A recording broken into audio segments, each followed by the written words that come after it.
It's another Q&A edition of Optimal Health Daily, episode 110. Get ready to maximize your potential with Optimal Health Daily, the podcast that brings you the best content in health, fitness, and nutrition 5 days a week. Your optimal life awaits. Now here's your host, Dr. Neal Malik. Hey there, happy Friday. Welcome back to Optimal Health Daily, where you can hear some popular blogs covering health and fitness. Read to you by me, Dr. Neal. But on Fridays, we do something special. I like to take your audio questions from our website, oldpodcast.com, play them right here, and answer them for you. So what makes me the expert on some of this stuff? Well, besides having a true passion for health and wellness in general, I have my doctorate degree in public health with an emphasis in nutrition and chronic disease prevention.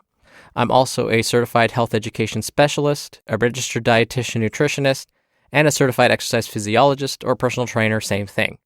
I am also an assistant professor and program lead for the Master of Science in Nutrition for Wellness program at Bastyr University, California, and I'm faculty at 2 other universities. So let's just say this stuff is my life. I also want to remind you all that on Monday, this coming Monday, I'm going to be on the Brian Copeland Show on KGO Radio in San Francisco. Every Monday, they do a segment called Motivation Monday, where they have a guest on to give listeners tips on how to improve their lives. One of the producers happened to hear this podcast and asked me to be a guest on the show. So if you happen to be listening to KGO Radio AM 810 from 3 to 3:30 p.m. Pacific Standard Time on Monday, you might just hear yours truly on the air.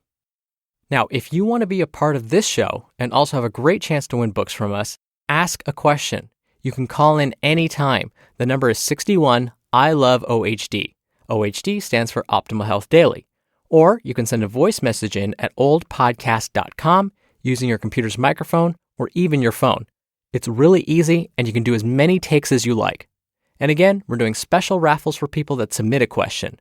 So you'll definitely have a really good chance of winning books and lots more. So again, just come by oldpodcast.com to send in your question. Or simply call 61 I love OHD. This is one of my favorite parts of the show, so definitely keep sending those questions in. And with that, let's hear today's question as we start optimizing your life. My question is about fasted cardio. I see a lot of people posting on social media and talking about it. I want to know what the actual benefits to it really are. I know it has something with the efficiency of fat burning in the body, but I don't know if maybe you could take it into a little more detail for me. Thank you. Thank you for your question, Melissa. In fact, the timing of your question couldn't have been more perfect. I just happened to discuss this very topic with my students this past week during class. Some of them had also heard about this idea of not eating before completing their cardiovascular workout, and so we discussed the potential benefits and drawbacks to this idea. So let's dive right in. Now, I must remind you that being in a fasted state simply means you haven't consumed any foods or drinks containing any significant amount of calories for a while. Now, how long is a while? Well, it kind of depends on who you ask and the situation involved. For example, before you go in for routine blood tests like getting your cholesterol and blood sugar levels checked, your doctor may recommend that you fast for at least 8 hours before going to the lab and having your blood drawn. Now, before going in for a body composition analysis with one of those bod pod machines, which basically tells you how much fat versus muscle you're carrying on your body, they may tell you to fast for 4 hours beforehand. Then, in other cases, fasting may last days and even weeks. Most of the studies on fasting and exercise looked at folks fasting from anywhere from 8 to 12 hours. This is sometimes called the overnight fast, since most of us lucky enough to get this many hours of continuous sleep technically won't be eating or drinking during these hours. Now, why would working out on an empty stomach potentially be a good thing? Researchers are discovering that by not eating before you perform aerobic activity like running or jogging, cycling, etc., your body is forced to burn fat as its major source of energy. If, however, we eat something before we go for our run, we will burn less fat for fuel. For most of us, one of our goals is to lose body fat, or at least keep it to a low percentage of our overall body weight. So burning more fat during a workout sounds like a great thing, and it is. Brazilian researchers recently performed a meta-analysis on how much fat was burned when exercising in a fed versus a fasted state. Recall that a meta-analysis basically means that the researchers looked at a bunch of studies that were already published on this same topic and tried to find out what the overall consensus was.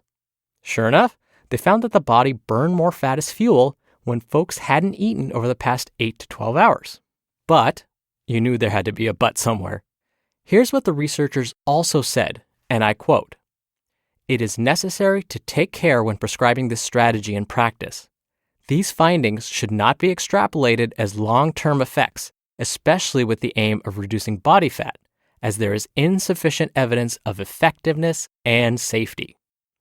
Basically, these researchers are saying, yes, by performing aerobic or cardiovascular exercise in a fasted state will make the body burn more fat as fuel.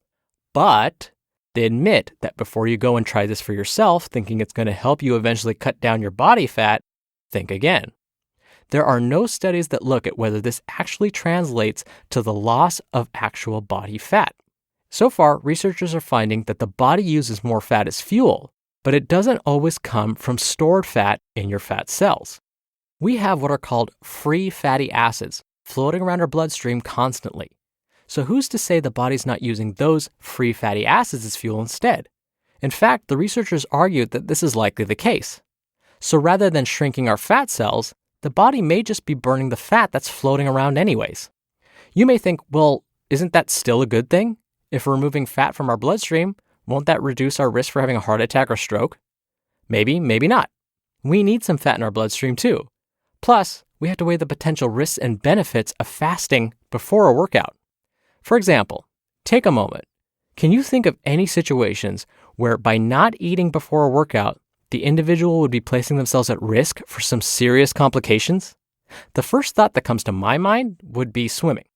I would never recommend someone jump in a pool and start swimming laps after having fasted for 8 to 12 hours. Why? Well, when an individual's blood sugar gets too low by not eating, fainting happens. If you faint in a pool, you drown. I also wouldn't recommend fasting before a workout for pregnant women. Yes, working out when you're pregnant is very safe, depending on the type of exercise. But I would not recommend a pregnant woman fast before she works out. Ditto for those with diabetes, or children and adolescents, or the elderly for that matter. In fact, I would be cautious before recommending anyone try this. Having low blood sugar is actually far more dangerous in the short term than having high blood sugar. And again, when you fast, you're basically going to have low blood sugar because you haven't eaten. If the brain doesn't get enough fuel in the form of food, fainting and even falling into a coma can occur. Likely, even before fainting does occur, the person may start to feel weak, nauseated, they may have difficulty speaking clearly, may begin suffering from cold sweats, and on and on and on, all of which would definitely affect the workout. So while short-term studies are finding that we may burn more fat during our cardio workouts while in a fasted state, to me, I would caution anyone before trying this themselves. At the very least, be sure you have some carbohydrate-rich foods nearby in case you do decide to try it and experience any of the symptoms I just mentioned. And remember, just because you're burning more fat during your workout doesn't mean you will actually lose real body fat. The researchers themselves said that. Thank you again for the question, Melissa. You'll be entered into a very small raffle every month to win a book. And if you want to be on this show and have a really good chance to win free books, come by oldpodcast.com to submit your question, or call 61 I Love OHD. There's a good chance it'll be played and answered right here on this podcast, and you'll be entered into those drawings to win books every month. And that wraps up 110 episodes of Optimal Health Daily. Thank you so much for all the support so far. Thank you for sending in your questions. Definitely keep them coming. We'll continue the show on Monday, and don't forget to check out KGO Radio AM 810 between 3 and 3:30 Pacific Time, where I'll be on The Brian Copeland Show. For more information, check out his website at briancopeland.com. I'll continue on Monday where your optimal life awaits. Hello, Life Optimizer. This is Justin Malik, creator and producer of this show and Optimal Living Daily, the brother podcast of this one. Literally, I'm Dr. Neal's brother. If you like the format of this show, you'll love Optimal Living Daily too, where I also read to you from blogs but cover other topics like personal development, finance, and minimalism from bloggers like Derek Sivers, The Minimalists, Zen Habits, and many more. So for more amazing content read to you for free, come subscribe to Optimal Living Daily too, and together we'll optimize your life. You've been listening to Optimal Health Daily. Be sure to hit the subscribe button to stay up to date on each new episode, and head to oldpodcast.com. That's oldpodcast.com for a free gift, as well as more actionable tips and resources to help you maximize your potential. Thanks for joining us, and remember, your optimal life awaits.